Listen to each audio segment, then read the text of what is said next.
नमस्कार दोस्तों, कैसे हो आप सभी। आशा करता हूँ कि अच्छे होंगे और अच्छे से मन लगा के पढ़ाई कर रहे होंगे। देखिए मित्रों, कल की अपने जो क्लास थी, पिछली क्लास थी, उस क्लास में अपन ने पढ़ा था भारतीय इतिहास का कालक्रम। भारतीय इतिहास का कालक्रम। लेकिन आज अपन पढ़ रहे हैं उसी क्रम में जो पहला टॉपिक अपना आता है, सिंधु घाटी सभ्यता। क्योंकि जब भी अपन इतिहास की शुरुआत करते हैं तो सभ्यता टॉपिक अपने को पहले पढ़ना होता है। क्योंकि जब देख मानव इतिहास की जो शुरुआत हुई है वो इन सभ्यताओं से ही मानी जाती है। सभ्य शुरुआत जो मानी जाती है वो इन सभ्यताओं से ही मानी जाती है। आज अपन भारतीय इतिहास का पहला जो टॉपिक है अपना, सिंधु घाटी सभ्यता।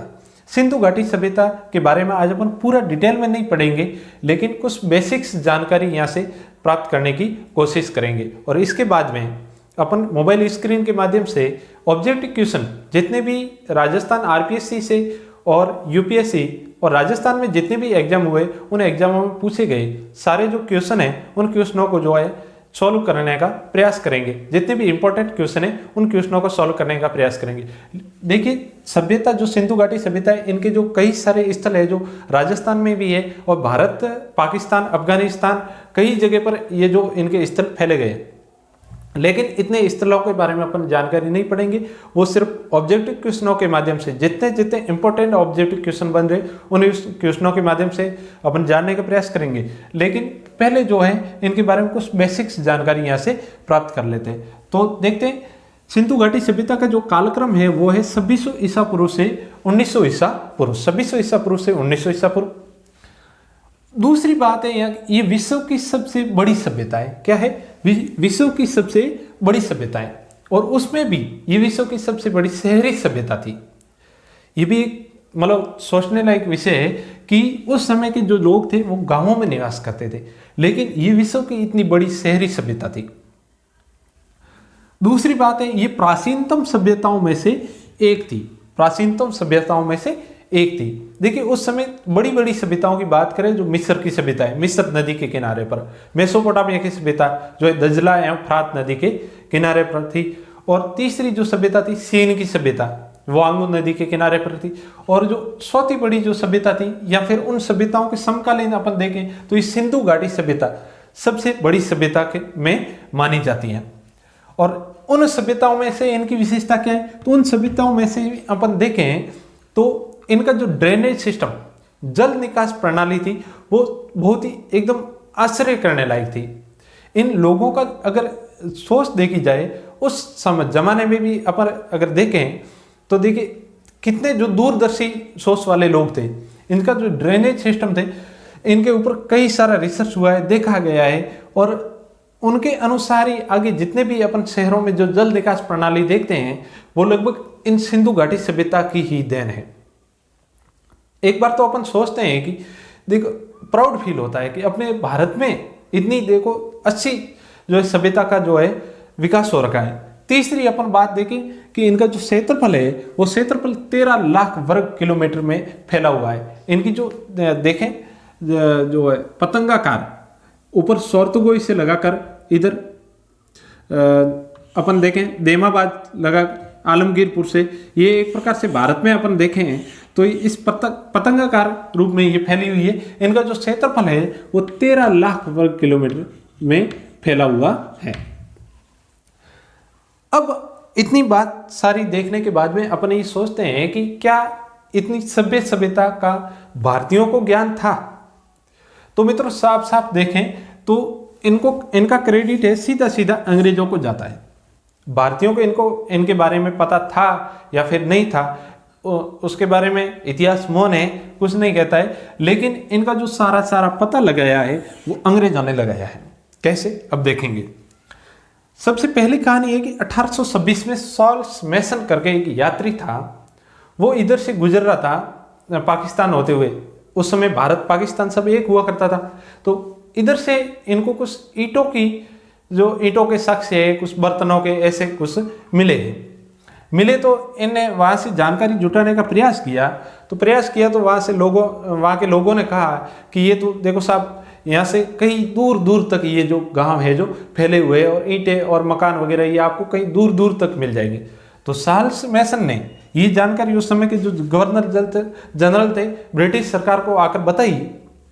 तो ब्रिटिश सरकार ने साफ साफ मना कर दिया कि सब देख, अपन यहाँ पर जो है जो अपन धंधा करने के लिए आए और सीधा सीधा भारतीयों का शोषण करने के लिए आए, अपन ये जो गड्ढे वड्ढे खोदने के लिए नहीं आए। सभ्यता है तो सभ्यता की जगह है, उसको पड़ी रहने दो, अपन ये जो काम करने वाले नहीं है और तू चुपचाप तेरा काम कर। तो चार्ल्स मैसन को ये जवाब देकर चार्ल्स मैसन इसके बाद में चुप हो जाता है। ये यात्री था बेचारा, इसने कुछ ज़्यादा किया नहीं।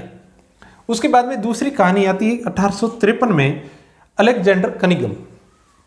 अलेक्जेंडर कनिंघम को ये जानकारी मिलती है कि यहाँ पर कुछ सभ्यता है, ईंटें वगैरह है, कुछ सभ्यता जैसी कुछ मतलब यहाँ पर चीजें वगैरह है। तो अलेक्जेंडर कनिंघम ने भी ये बात मतलब ब्रिटिश सरकार को बताई।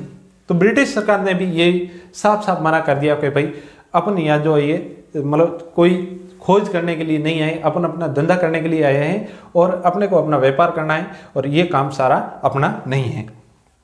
तो अलेक्जेंडर कनिंघम भी बेचारा ये एक क्या था, इतिहास का स्टूडेंट था अपनी तरह, लेकिन इनको रुचि बड़ी थी कि ये इनके ऊपर थोड़ा बहुत काम होना चाहिए, लेकिन अंग्रेज सरकार ने इसके ऊपर ध्यान नहीं दिया। इसके बाद में एक बड़ी रोचक कहानी आती है कि कराची से लगाकर लाहौर तक एक रेलवे लाइन बिछाई जा रही थी। रेलवे लाइन जब बिछाई जा रही थी, उनकी देख रेख कर रहे थे दो बर्टन भाई थे, दो जॉन बर्टन और विलियम बर्टन। ये बात है 1856 के। जॉन बर्टन और विलियम बर्टन। जॉन बर्टन और विलियम बर्टन यहाँ पर दो इंजीनियर थे और यहाँ पर जो रेलवे लाइन बिछा रहे थे। अपन देख रहे हैं रेलवे लाइन तो सबकी देखी हुई होगी, जब रेल चलती है तो नीचे जो लाइन बिछाई जाती है, उनके नीचे कंक्रीट है, लकड़ी के जो ऐसे लगाए जाते हैं, तो उस प्रकार से मतलब यहाँ पर जो है लाइन बिछाई जा रही थी। तो यहाँ पर जो कर्मचारी मजदूर वगैरह काम कर रहे थे वो यहाँ पर बिछाते बिछाते आए, तो बीच में एक गांव आया था हड़प्पा। कौन सा गांव आया था? हड़प्पा। तो हड़प्पा से इनको ये जो ईंटें मिलनी शुरू हो गई, ईंटें मिलनी शुरू हो गई थी। ये दूर दूर से ईंटें ला कर यहाँ पर पटरी के नीचे बिछा रहे थे। तो इन्होंने हड़प्पा से जो मिली हुई ईंटें थी वो ईंटें ला कर यहाँ पर बिछानी शुरू कर दी। 2 से 4 दिन बाद में ये विलियम बर्टन और जॉन बर्टन यहाँ पर आए, तो इन्होंने देखा तो ये जो एकदम रेलवे लाइन का काम फटाफट हो रहा है, जल्दी जल्दी निकल रहा है। तो इन्होंने देखा कि मूर्तो ये ईंटें आपने कहाँ से लाकर बिछाई। तो इनके जो कर्मचारियों ने बताया कि यहाँ पर जो सब ईंटों की तो खान है, ईंटें यहाँ पर खूब आसपास में ईंटें ही ईंटें पड़ी है। तब इन्होंने देखा कि यहाँ पर ईंटें कैसे आ सकती है। तब इनको भी लगा कि यहाँ पर कोई सभ्यता वगैरह हो सकती है, ये पुराने कोई मतलब लोग यहाँ पर बसे हुए हो सकते हैं। इसने भी ये सूचना दी थी ब्रिटिश सरकार को, लेकिन ब्रिटिश सरकार ने जो चार्ल्स मैसन और अलेक्जेंडर कनिंघम को ये जो जवाब दिया था वही जवाब देकर इन विलियम बर्टन और जॉन बर्टन को यहाँ से मतलब भेज दिया वापस। वैसे भी ये इंजीनियर लोग थे, इनको कोई सभ्यता व्यभ्यता के बारे में ज़्यादा इंटरेस्ट था नहीं, क्योंकि ये तो जो इतिहास जो अपने होते हैं आर्ट्स के स्टूडेंट वो ध्यान रखते हैं, लेकिन ये टेक्निकल बंदे थे तो इनके बारे में इन्होंने ध्यान दिया नहीं। जब पता चला अलेक्जेंडर कनिंघम को कि वहाँ पर जो रेलवे लाइन बिछाई जा रही है और ईंटें वगैरह खूब सारी मिल रही है, तब इनको थोड़ा सा लगा, मैंने बताया ना ये जो इतिहास का स्टूडेंट था और थोड़ा सा मतलब जानने के इच्छुक था, तो इसने वापस वहाँ जाकर जानकारी जुटानी शुरू की। तो लोगों ने वहाँ पर फिर से जवाब दिया कि यहाँ पर तो सब मतलब बहुत एक विस्तृत रूप से यहाँ पर गांव बसे हुए थे। तो अलेक्जेंडर कनिंघम ने वापस ब्रिटिश सरकार को जो है रिक्वेस्ट की, साहब यहाँ पर सभ्यता वगैरह है, इनकी खोज करो, इनका संरक्षण होना चाहिए। तो ब्रिटिश सरकार ने इनको साफ साफ मना कर दिया और ये चला गया वापस इंग्लैंड। इंग्लैंड जाने के बाद में तुरंत बाद में यहाँ पर जो है 1857 की क्रांति हो जाती है।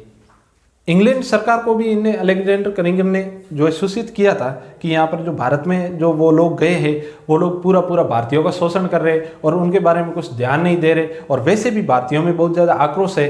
तो मतलब ये अपने फायदे की बात तो है नहीं, अपना ये जो कहते हैं कि अपना भूंडो लगावी, तो मतलब इन्होंने कहा था अलेक्जेंडर कनिंघम ने ऐसी बात।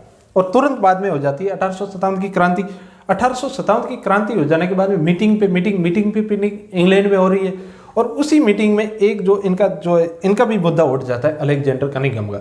अलेक्जेंडर कनिंघम का वहाँ पर लोग कहते हैं कि ये अलेक्जेंडर कनिंघम बेचारा कह रहा था कि वहाँ पर उनके विकास के कुछ कार्य होने चाहिए, लेकिन अपन अंग्रेजों ने कोई ध्यान दिया नहीं और वहाँ पर जो ये क्रांति हो रही है और अंग्रेजों को भगाने का प्रयास हो रहा है। तब 1857 की क्रांति शांत होने के बाद में ऊपर से आदेश आता है और आदेश आने के बाद में यहाँ पर जो अलेक्जेंडर कनिंघम के प्रयासों से 1861 में आर्कियोलॉजिकल सर्वे ऑफ इंडिया मतलब भारतीय पुरातात्विक सर्वेक्षण विभाग की यहाँ पर स्थापना करते हैं। भारतीय पुरातात्विक सर्वेक्षण विभाग की स्थापना कब हुई थी? 1861 में। अब अलेक्जेंडर कनिंघम ऊपर से नोटिस आया हुआ था, आदेश आया हुआ था जो है आर्कियोलॉजिकल सर्वे ऑफ इंडिया की स्थापना करने का। तब ये वैसे भी उस समय गवर्नर थे जनरल, जो गवर्नर जनरल थे लॉर्ड कैनिंग के पास में ये अपना जो आदेश लेकर गया कि देख भाई, तूने तो पहले कोई मेरे को जवाब दिया नहीं था सही, अब मैं ऊपर से आदेश लेकर आया हूँ, अब तो ये जो कर आर्कियोलॉजिकल सर्वे ऑफ इंडिया की स्थापना। तब उसने आर्कियोलॉजिकल सर्वे ऑफ इंडिया की स्थापना की थी, लेकिन ये इन दोनों के आपस में बनती नहीं थी, अलेक्जेंडर कनिंघम और जनरल कैनिंग के बीच में। सर्वे की स्थापना तो इन्होंने करवाती थी, विभाग की स्थापना इंग्लैंड सरकार के आदेश पर, लेकिन इसने जो है कैनिंग ने इनके लिए फंड जो है नहीं दिया था, तो इसकी स्थापना हो जाने के बाद कोई कार्य तो हुआ नहीं था। उसके बाद में जो गवर्नर जनरल आते हैं लॉर्ड कर्जन। वैसे भी कर्जन अपने बुरे कामों के लिए जाना जाता था, लेकिन इसने भारत के लिए बहुत अच्छे कार्य भी कुछ कार्य किए थे, उसके बारे में इसका नाम आता है। और इसके साथ में एक व्यक्ति आया था sir John Marshall. Sir John Marshall को ये बात बताई थी अलेक्जेंडर कनिंघम ने कि साहब देख, यहाँ पर कोई कार्य होना चाहिए और इस सभ्यता के बारे में थोड़ा बहुत कुछ करें। तो इसने एक आदमी को नियुक्त किया था 1921 में, सर जॉन मार्शल ने। उससे पहले देखो काफ़ी सारा जो है टाइम निकल चुका था। सर जॉन मार्शल ने यही कहा था कि देख, सभ्यता है जो मिट्टी में दबी हुई थी, वो मतलब इतने साल पड़ी हुई थी, तो अब भी वो सुरक्षित है। तो इसके बारे में अपन कुछ टाइम बाद में बात करेंगे। तो पहले इसने सर जॉन मार्शल ने मंदिर है, जो अपने जितने भी जो संरक्षण, तालाब है, कुएं, बावड़ी, इनका संरक्षण का काफ़ी कार्य किया था सर जॉन मार्शल ने। उसके बाद में टाइम आता है 1921 का, और 1921 में जो दयाराम साहनी को ये नियुक्त करता है, और दयाराम साहनी यहाँ से हड़प्पा जाता है, और हड़प्पा जाने के बाद में वहाँ पर सर्वे करके वापस रिपोर्ट भेजता है कि साहब यहाँ पर कुछ सभ्यता वगैरह है। तो सर जॉन मार्शल एक और व्यक्ति अपॉइंट करता है, यहाँ से भेजता है 1922 में राखाल दास बनर्जी को। किसको? राखाल दास बनर्जी को 1922 में भेजता है, और राखाल दास बनर्जी इसके ऊपर कार्य करना शुरू कर देता है, और फिर इसके ऊपर खुदाई का जो है कार्य शुरू हो जाता है। फाइनली 1924 में सर जॉन मार्शल ने जो है ऑफिशियली अनाउंस कर दिया था, मतलब एक सार्वजनिक घोषणा कर दी थी कि सिंधु घाटी सभ्यता की यहाँ पर खोज हो रखी है, और सिंधु घाटी सभ्यता यहाँ पर थी। तो इनकी जो है ऑफिशियली जो है घोषणा हुई थी 1924 में। तो ये कुछ कहानी थी इस सिंधु घाटी सभ्यता खोज के बारे में, और इनके बारे में जितने भी क्वेश्चन बन रहे हैं उन क्वेश्चन के बारे में अपन अभी देखते हैं।